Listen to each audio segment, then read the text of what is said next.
आज हम बनाएंगे बेकरी जैसे बन, जो कि घर पर हम बनाएंगे। बहुत ही आसान सी रेसिपी है और सबको बहुत पसंद आते हैं। एकदम रुई जैसे सॉफ्ट बन्स यहाँ पर मैं आपके सामने बनाऊंगी। बहुत ही सिंपल तरीके से ये बन्स मैं आपके सामने बनाऊंगी और आपको इसका जो टेक्सचर होगा वो एकदम रुई की जैसे सॉफ्ट होगा। तो सबसे पहले हम मेजरमेंट देख लेते हैं। यहाँ पर हमने एक छोटा कप लिया है और एक बड़ा कप लिया है। ये है छोटा कप, इस तरह का कप आपको लेना है, और एक जो नॉर्मल कप जिससे सब लोग चाय पीते हैं वो वाला कप आपको ले लेना है। अब आपको एक छोटी चम्मच लेनी है, जो भी आपके घर में सबसे छोटी चम्मच है वो आपको ले लेनी है। मसाले के डब्बे में आपको वो चम्मच मिल सकती है। और एक नॉर्मल चम्मच लेनी है, मैं यहाँ पर ये वाली चम्मच ले रही हूँ। आप चाहे तो जिसे आप खाना खाते हैं वो चम्मच आप ले सकते हैं। दोनों का मेजरमेंट सेम ही होता है। यहाँ पर हमने हल्का गुनगुना पानी लिया है और अब आप देख सकते हैं जो छोटा वाला कप था उसके अकॉर्डिंग हम पानी 1 कप भरकर इसमें डाल रहे हैं। गुनगुना पानी है, आप देख सकते हैं बहुत ज़्यादा धुआं नहीं आ रहा है, यानी कि ज़्यादा गर्म पानी नहीं है। आप उंगली डालेंगे तो जलेगी नहीं। अब हम जो खाना खाने वाली चम्मच होती है आप उसे मेजरमेंट कर सकते हैं। तो जितने बड़े कप आप मैदा के लोगे उतनी ही चम्मच आपको चीनी का इसमें डालना है। तो हम 3 कप मैदा लेंगे तो यहाँ पर हम 3 चम्मच चीनी इसके अंदर डालेंगे और अब चीनी को हम अच्छे से मिलाएंगे। चीनी को आपको अच्छे से मिलाना है। उसके बाद हम डालेंगे ईस्ट। ईस्ट हमने लिया है इंस्टेंट ड्राई ईस्ट, बहुत अच्छा काम करता है। आप भी यूज़ करना तो इंस्टेंट ड्राई ईस्ट का ही यूज़ करना। इसके बाद हमने जो सबसे छोटी चम्मच थी उसका हम यूज़ करेंगे। तो जितने कप हम मैदा लेंगे उतनी ही छोटी चम्मच हम ईस्ट लेंगे। अगर इस मेज़रमेंट से आप अपने घर में ब्रेड बनाएंगे तो बहुत ही अच्छी ब्रेड बनने वाली है, तो ज़रूर बनाइए। तो इस तरह से आपको 3 चम्मच ईस्ट डालकर इसको अच्छे से मिला लेना है। आप देख सकते हैं कि इसमें कोई भी लम्स नहीं रह गया है, ये अच्छे से मिल चुका है। अब इसको ढककर हम रख देंगे। अब इसको साइड रख देते हैं या किसी भी गर्म जगह पर रख देते हैं जहाँ ज़्यादा हवा ना हो। अब एक पैन लेना है। पैन में हमें एक छोटा कप भरकर पानी इसके अंदर डालना है। मैं आपको जैसे जैसे आपको स्टेप्स बताती हूँ आपको वैसे वैसे फॉलो करने हैं और आपके बन्स बहुत ही अच्छे बनने वाले हैं। तो यहाँ पर मैं पानी में 1 से 2 चम्मच मैदा मिला रही हूँ। तो मैदा को आपको इस तरह से मिलाना है कि इसके अंदर कोई भी लम्स ना रह जाए। पानी यहाँ पर हमने नॉर्मल टेम्परेचर का लिया है, अभी इसको हम गरम करेंगे। तो आप देख सकते हैं इसके अंदर एक भी लम्स नहीं है। इसको हमने अच्छे से मिला लिया है। अब इसको गैस पर रख लेते हैं। गैस पर रखने के बाद 1 से 2 मिनट तक इसको चलाना है और आप देखेंगे कि ये जो पानी का हमने घोल तैयार किया था वो गाढ़ा हो चुका है। तो बस इतना ही हमें करना है, गैस बंद कर देनी है। अब हम मैदा ले लेते हैं। तो यहाँ पर हम जैसे कि मैंने आपको पहले बताया था कि हम जितना मैदा लेंगे उतनी ही टीस्पून हमें ईस्ट लेना है। तो हमने वहाँ पर 3 टीस्पून ईस्ट लिया था, तो यहाँ पर हम 3 कप मैदा लेंगे। तो आपको ध्यान रखना है जितनी कप मैदा उतने टीस्पून आपको ईस्ट का यूज़ करना है। यहाँ पर आधा चम्मच हम नमक डालेंगे, क्योंकि हम जो बटर यूज़ करेंगे वो भी नमक वाला ही यूज़ करेंगे। तो यहाँ पर हम डाल रहे हैं मिल्क पाउडर, 3 चम्मच मिल्क पाउडर इसको ऐड करना है। अगर आपके पास मिल्क पाउडर नहीं है तो कोई बात नहीं, फिर भी आपके बन्स में कोई कमी नहीं आएगी। आप आधा कप दूध यूज़ कर सकते हैं। अब हम देख लेते हैं ईस्ट। ईस्ट आप देख सकते हैं एक बार ऊपर पूरी तरह से आकर फिर से नीचे थोड़ा सा बैठ गया है, यानी कि ये हमारा ईस्ट परफेक्ट है एक ब्रेड बनाने के लिए, बन्स बनाने के लिए। तो इस तरह का ईस्ट आपको एक्टिव करना है। अब इस घोल को इसमें डालकर, मैदा में डालकर इसको अच्छे से मिला लेना है। हाँ, हमें इसका आटा नहीं गूंदना है, रोटी जैसा आटा हमें नहीं लगाना है। बस आपको एक अच्छा सा लाइट सॉफ्ट सा डो तैयार करना है। बस जो भी घोल हमने तैयार करके रखा था मैदा और पानी का, वो इसके अंदर डाल देते हैं। अब इसको चम्मच की सहायता से मिला लेते हैं। मैं आपको जिस तरह से मेजरमेंट बता रही हूँ, अगर आप वैसे ही यूज़ करते हैं तो आपको एक्स्ट्रा दूध पानी डालने की बिल्कुल भी ज़रूरत नहीं पड़ेगी। आप जिस तरह से मैंने आपको मेजरमेंट बताया है आप उसी को फॉलो कीजिए। बस अब हमने इस सारी चीज़ों को मिक्स कर लिया है, हाथों से मिक्स करेंगे।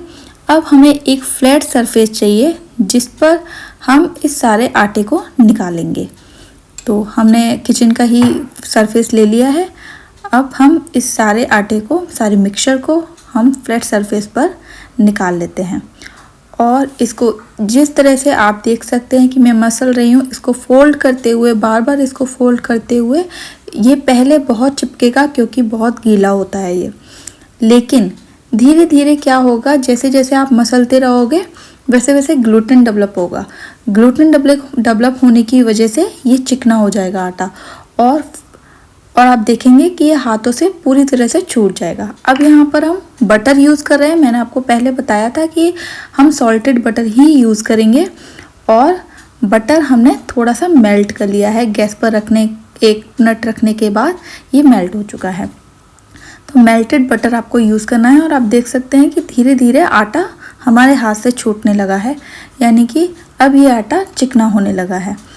तो जैसे ही ये आटा अच्छे से तैयार हो जाता है तो आपको पता चल जाएगा, क्योंकि ये सरफेस से भी पूरी तरह से छूट जाता है और हाथों से भी पूरी तरह से छूट जाता है, और एकदम चिकना आटा बनकर तैयार हो जाता है।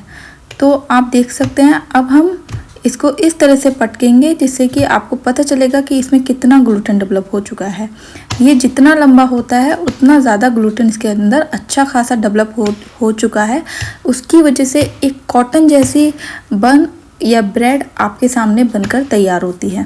तो इस तरह से आपको 1 से 2 मिनट के लिए करना है, और इसको ऐसे फोल्ड करते हुए आपको इसे बोल में इस तरह से रखना है कि ऊपर का जो सरफेस हो इसका वो चिकना हो जाए। आपको इसके ऊपर थोड़ा सा बटर लगा देना है, और उसके बाद क्लिंज रैप से कवर करके इसको रख देंगे 1 घंटे के लिए। 1 से 1.5 घंटे बाद हम चेक करेंगे। तो आप देख सकते हैं ये पूरी तरह से ट्रिपल हो चुका है और पूरी तरह से अच्छे से फूल चुका है। तो अब क्लिंज रैप को हम हटा देते हैं। बहुत ही केयरफुली हटाना है, इसको ज़्यादा आप हिलाएंगे डुलाएंगे तो वो नीचे बैठ जाएगा, क्योंकि इसके अंदर बहुत सारी हवा होती है जिसको हमें निकाल के फिर से हमें इसको एक शेप देनी होती है जिस शेप में आप ब्रेड बनाना चाहते हैं। तो हमने सारी इसकी हवा निकाल दी है। अब इस डो को हम बाहर निकाल लेते हैं। अब आप देखेंगे कि डो बहुत ही लचीला हो चुका है, बहुत ही ज़्यादा सॉफ्ट हो चुका है। तो अब हम इसको जिस शेप में आप ब्रेड बनाना चाहते हैं उन शेप्स में आप इसको कट कर लेंगे, लेकिन यहाँ पर हम बंस तैयार करने वाले हैं। तो बंस बनाने के लिए पहले तो हम इसको हाफ अलग अलग कट करेंगे, लेकिन उसके लिए सबसे पहले आपको चाकू के ऊपर बटर लगा लेना है।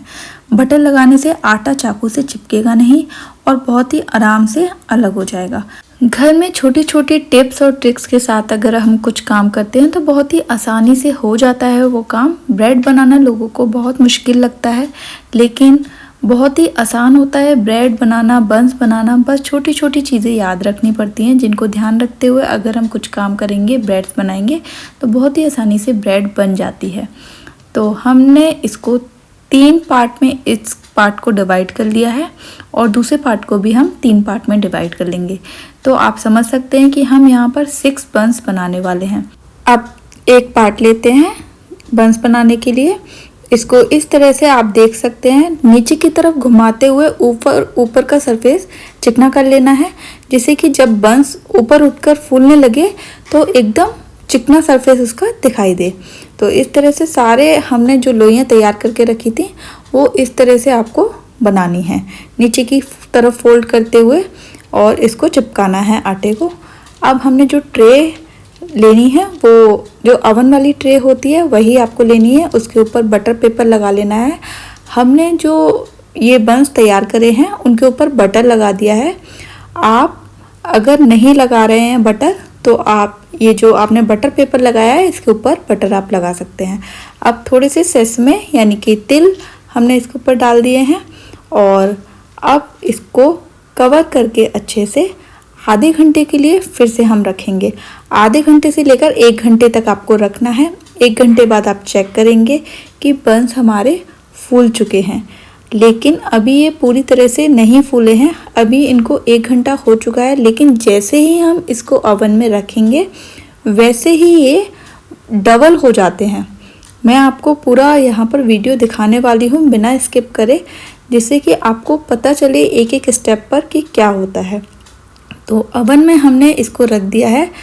अवन को हमने 180 डिग्री पर दोनों साइड करते हुए और यहाँ पर हम 15 मिनट के लिए रखेंगे। अब आप देख सकते हैं कि बन पहले के अकॉर्डिंग और ज़्यादा फूल चुके हैं, बहुत ही ज़्यादा फ्लफ़ी और रुई जैसे सॉफ्ट बन्स यहाँ पर बनकर तैयार हुए हैं। हमने इनके ऊपर थोड़ा सा बटर इसलिए लगाया है क्योंकि थोड़ी सी शाइनी लगे ऊपर से। और आप देख सकते हैं कि बन्स हमारे पूरी तरह से तैयार हो चुके हैं। जिस तरह से मैंने ये बन निकाला है तो एकदम कॉटन सॉफ्ट बन निकला है। आप देख सकते हैं, मैं इसको दबा के भी आपको दिखा रही हूँ। बहुत ही सॉफ्ट बन बना है और इसकी जो लेयर्स हैं अंदर वो बहुत ही सॉफ्ट हैं। एक बार आप इसको ज़रूर ट्राई कीजिए। इतना सॉफ्ट बन आप अपने घर में आराम से बना सकते हैं और बहुत ही आसानी से इसको बनाने में कोई भी दिक्कत नहीं होती है। तो ज़रूर ट्राई कीजिए इस बन को। अगर आप मैदा नहीं यूज़ करना चाहते हैं तो आप आटे का भी बना सकते हैं, सेम प्रोसेस से। Thank you.